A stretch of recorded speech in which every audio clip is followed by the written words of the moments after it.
today with Jonah Berger, Wharton marketing professor and author of the new book Contagious, Why Things Catch On.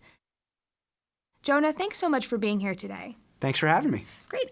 So first of all, this book is all about what makes different products or ideas catch on. So my first question is, what do you think are the biggest misconceptions out there about why things go viral?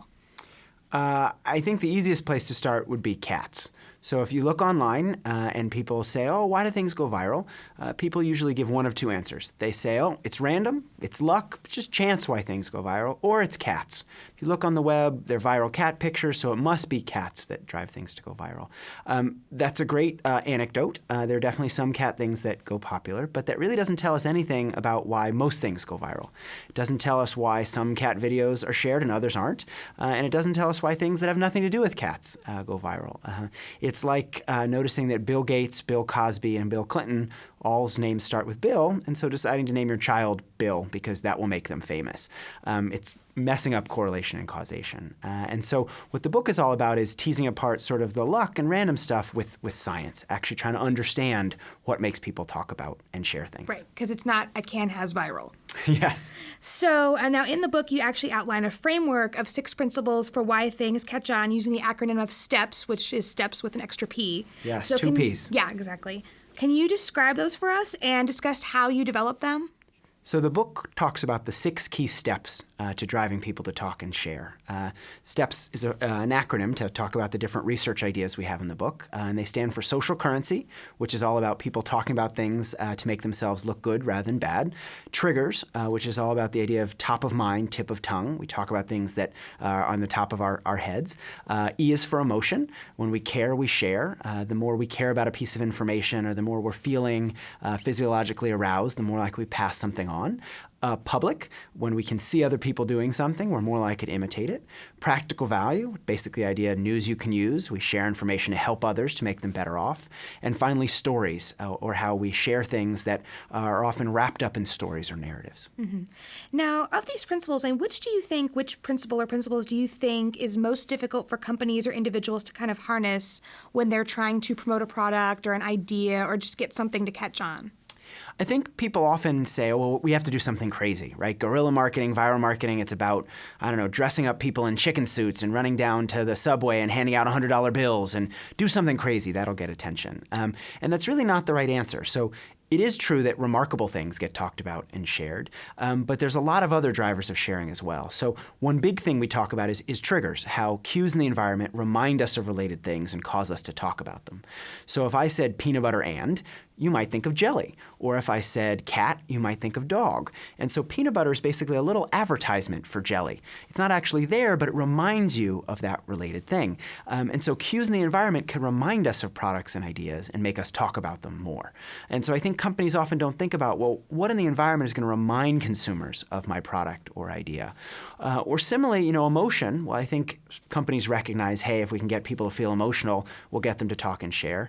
I think most companies get stuck because they say, well, hold on, our product isn't naturally emotional, right? Or our product isn't naturally remarkable. Well, we just can't do anything about it. And what the book is really about is showing both companies and individuals that anyone can craft contagious content. It's not about you have to have the right product. You have to think about what makes people talk about and share and then build that into your product or messaging.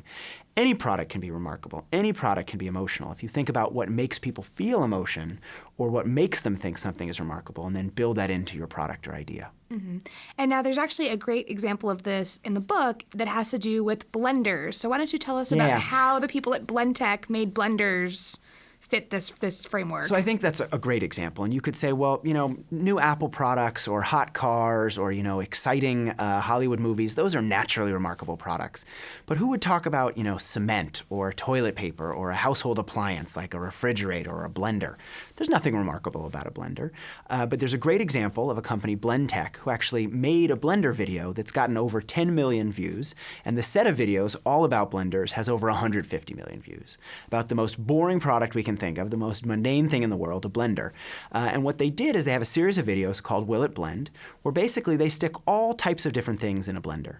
And my favorite one, for example, they stick an iPhone in the blender. They actually drop an iPhone in, they close the top, they press the button, and you watch the iPhone get torn up by this really, really strong blender. It gets reduced to shreds, right? Little shards of glass and all the other things that make up an iPhone. Lots of smoke. And at the end of the day, it's basically powder. Now, you've never seen a blender tear an iPhone. You've never imagined that a blender could do that to an iPhone. Yet you see it and it's pure remarkability, right? You see that, you're so amazed, you have to share that with someone else because it's so impressive. And so people share these videos even though they're about a blender. And so I think the point at the end of the day is anyone can craft contagious content, right? Yes, they're selling a blender. Yes, a blender doesn't seem like a remarkable product. But by finding the inner remarkability in their product, they got people to talk and share. Yeah, I mean, I guess what fascinated me about it was that I think it was the marketing director who had been hired. He realized that something that they were doing every day, testing blenders. So George Wright, new marketing hire, comes into the office. He notices a pile of sawdust on the floor, one of his first days at work. And he says, well, what are we expanding the office? Why is there sawdust on the floor? And his colleague goes, no, the CEO is doing what he does every day, try to break blenders. So the CEO would take 2x4 pieces of wood, he would take golf balls, he would take Bic lighters, he'd throw them in the blender, and he'd see if the blender was tough enough to withstand the punishment. He wanted to make a really strong blender. And George saw this, he said, this is a fantastic idea, this is going to be a viral home run. He took a $50 marketing budget, not 50 million, not 50,000, but literally $50, bought a white lab coat, some of those goofy glasses you often see people wear when they chop wood or something, and just filmed his CEO doing what the guy was already doing, trying to break blenders with throwing things inside. And they distributed it to their mailing list, they distributed it to others, and it caught on like wildfire. People saw it and they had to pass it on and share it with their friends. And so I think it's a great example of it doesn't take a huge marketing budget, it doesn't take a marketing genius, though they are smart marketers, to think about this. What it takes is understanding the psychology behind social transmission, what makes us talk about it and share things, and then generating content or building in features of your product so you create that viral user growth. And to kind of go with that on the smaller budgets, and also I guess to somewhat go back to when you mentioned cats, it seems like a lot of times, at least on the internet, that a lot of times it's user-generated content that often manages to generate these giant page view numbers and the viral nature that many companies with much larger budgets and many more resources at their disposal would just die to have. Yeah. So I mean, what do you think about that, and what can companies learn from that? You know, so I think companies often think, well, it's about advertising, right? It's about creating a really slick message and putting it out there, and it will be really persuasive. And I think it's more about being open, being authentic, letting consumers create their own content, but also creating ads that build in an understanding of why people talk about and share things. People don't want to share things that look like ads, right? They don't want to look like they're a walking advertisement for a company, but they will share really engaging content, even if that content happens to relate to a brand. So a few years ago, Burger King had a great example on the web, the subservient chicken. It was this website you could go, you could type in whatever you wanted, and this guy in a chicken suit would do whatever you typed in. So do a backflip, the guy in the chicken suit would do a backflip. Hit a home run, he'd look like he's hitting a home run.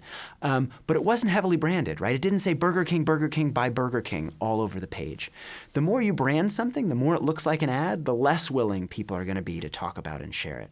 And so I think you need to design content that's like a Trojan horse, right? There's an exterior to it that's really exciting or remarkable, has social currency or practical value, but inside you hide the brand or the benefit, right? Will It Blend is a great example. It's not a highly branded piece of content, right? People are watching it because they love to see this blender tear through things, but along the way they're learning about the brand. If instead they said, buy this blender, it's fantastic, you'll love it, people wouldn't share that with others because it seems like an ad. Mm-hmm. But that's not just online, it also happens offline. So there's a great Philly local example of a restaurant here called Barclay Prime that has a $100 cheesesteak. Now you might sit there and go, $100 cheesesteak, what could be on a $100 cheesesteak? Well, it's everything from Kobe beef to lobster to truffles, comes with a little bottle of champagne, a remarkable product, particularly for Philly where we often think about cheesesteaks. But again, people don't want to seem like an advertisement for Barclay Prime, but they do love to talk about this remarkable product, and along the way they talk about the brand. And so I think it's about understanding what consumers like to talk about and then attaching your brand or your idea to a story that they want to share. Mm-hmm. Now, I mean, you note that, I mean, you talked a little bit at the beginning about how a lot of people seem to think that going viral or becoming contagious is a lot about luck, but that, you know, these 6 steps are really a lot of what's coming into play. But, I mean, for a company trying to harness these 6 steps, I mean, what kind of issues do you see? I mean, how much do opposing market forces come into play? And what about share luck? I mean, how much does luck have anything to do with it at all, do you think? Yeah, so what this book is like, imagine you're a baseball player, right? And you're hitting pretty well, but you want to raise your batting average. This book will show you how to raise your viral batting average. So can I guarantee you'll be the next Gangnam Style with 1 billion views? Definitely not. I can't guarantee that. But I can guarantee that we'll raise the likelihood that consumers talk about and share your ideas. If a person on average tells one person, we can increase it to 2. If half the people are talking about your product, we can increase it to 60%. We have evidence-based principles that show why people talk about and share. And so, no, there is some luck to get 1 billion views, right? You can't mathematically put something together to guarantee that you'll get that many views. There is a snowball effect on the web. But you can guarantee that more people will talk about your brand or more people will share your idea if you understand why people talk and share. Mm-hmm. Now, I mean, how have changes in advertising and the technology landscape altered the nature of how things become contagious? And then sort of conversely, the reasons or the speed at which they maybe become uncontagious or just kind of peter out? So advertising is great for broad awareness, right? It's great because it makes many people aware that your product exists, but it's not very persuasive, right? If we think about it, we're much more likely to believe what our friends say than believe what ads say. And so I'm not against advertising. If you have enough money to buy a Super Bowl commercial and that's worth doing on your end, it's definitely worth doing. It gets broad awareness. But it's not going to be very persuasive. What's going to be persuasive is hearing about from a friend or a colleague or someone you know that a product is good, right? 90% of people believe what their friends say. Only about 30% of people believe what ads say, right? So it's much less likely to believe what ads have to add. And so I think what I would recommend to businesses and organizations is advertising is not a bad thing, and indeed it's one way to encourage word of mouth. But also think about why are people going to talk about and share your ads once they've happened? Or how can you build content both online and offline that people will talk and share? I think this conversation is focused a lot on the web, and the web is important, but actually much more word of mouth is offline than online. There's been so much focus recently on social media technologies, Twitter and Facebook and the newest shiny new tool that's out there. But if you think about it, 5 or 6 years ago, you could have been an expert on MySpace. You could have gone to a talk that says MySpace is where you should spend all your resources. And you could have gone after that tool, and now that useful knowledge would be pretty worthless, right? No one's really on MySpace anymore. And so will Facebook be around in 10 years? Will Twitter still be around? I don't know. Will people still be talking and sharing? Certainly. And so it's more about understanding why people talk and share, whether it's online or offline, rather than focusing on the technologies they're sharing through. Mm-hmm. Now, in terms of that, can you think of, in the book, is there a favorite example that you have that was most surprising, and maybe one that doesn't necessarily involve word of mouth that specifically was about a viral video or something like that? So one example I really like is the example of Movember.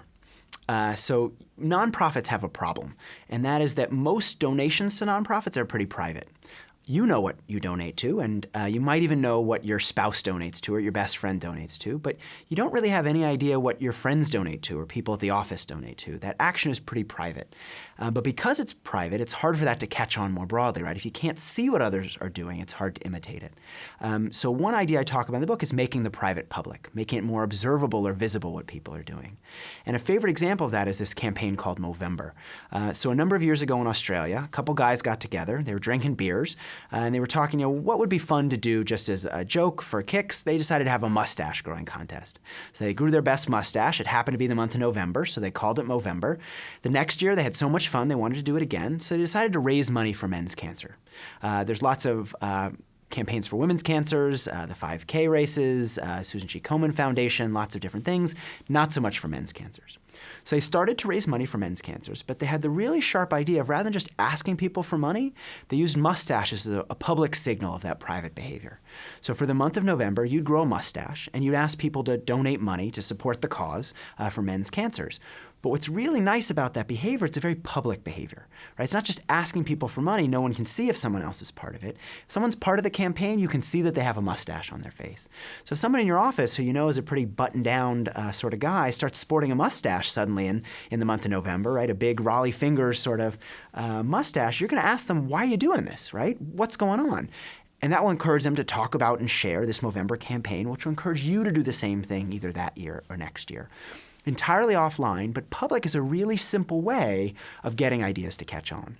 It's similar when you think about Apple's headphones, right? So used to be we all carried portable CD players. It was like carrying a pizza. You had to run like this to make sure it didn't skip. Then they came out with these things called MP3 players, really great technology, but they were super expensive. Is it worth adopting this new product? Well, how do I know if it's worth adopting this new product? And so if you looked around, let's say on the subway or the bus, and you saw people using the Microsoft product or a product from another company, you couldn't tell because everyone's headphones were black. It was impossible to see what device someone was using as opposed to another device. But what Apple did really smartly is they used white headphones. So once you start seeing a number of people wearing white headphones, you say, wow, a lot of people are using this. It must be really good, which encourages you to adopt that product as well. It's just like if you've gone to a foreign city, you don't know where to eat. How do you decide? You look for a restaurant that's full of people. And so it's a totally offline example, but you assume if it's full of people, it must be really good. And so thinking about how to make the private public, particularly in an offline environment, is a great way to help your product catch on. Great. Jonah, thanks so much for being with us today. No problem. Thanks for having me.